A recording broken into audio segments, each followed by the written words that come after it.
Scholars.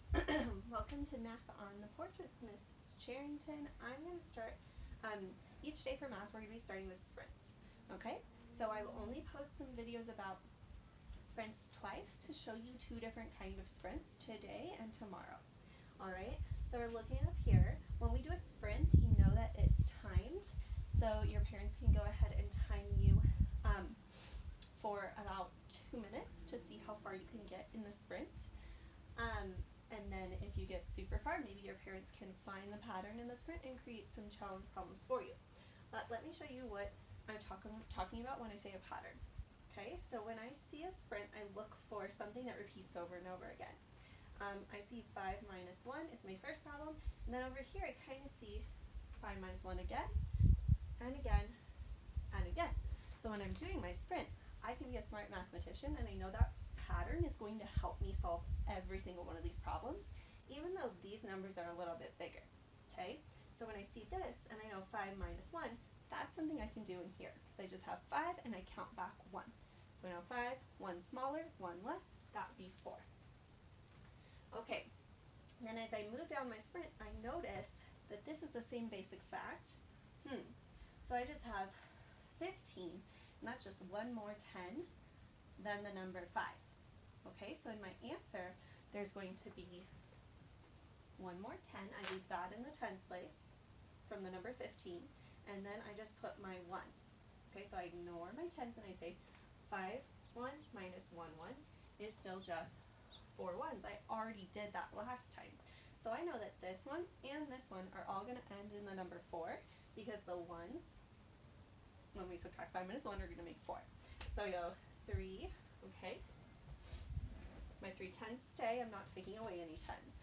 Only taking away 1 1. 1 less. 34. Same over here.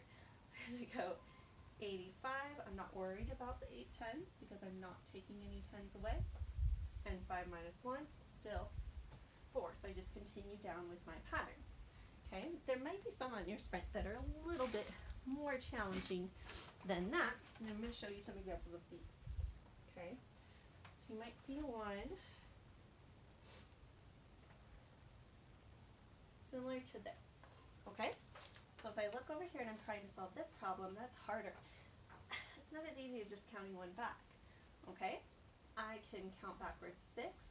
I could draw out 12 of something and cross off 6. It is up to you how you want to solve it, but sprints are really supposed to mostly be done up here in our heads.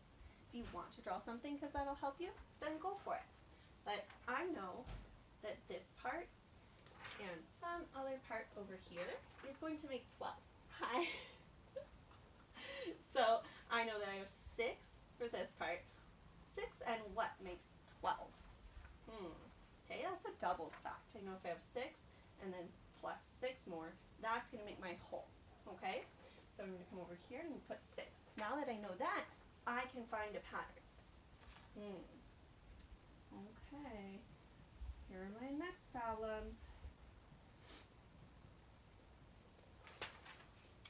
I know that each of them now is going to end in the number 6, just like this fact up here. Okay, this number is just 1 10 bigger than the number I started with up here. So in my mind, I can say my answer is just going to be 1 10 bigger, because the whole I started with was 1 10 bigger. Okay, so that's going to make a 1 in the tens place, and I will leave the 6 in the ones place. The same pattern will follow here. Okay, so how much bigger is 42 than 22? I see 4 tens here and 2 tens here. 4 and 2. How much bigger is 4 tens than 2 tens? Definitely just 2 tens bigger. Okay, so I'm going to think of this as 2 more. 2 tens more than this number up here. So my answer is going to be 2 tens more than this number. So what's 2 more than 1? That's 3. And I'm going to leave my 6 in my ones place. So for your sprints, once you discover the pattern, you will be able to solve the problems below it much, much faster. If you pay attention to that pattern, then you can do mental math in your head like me. Okay, Okay, give it a try.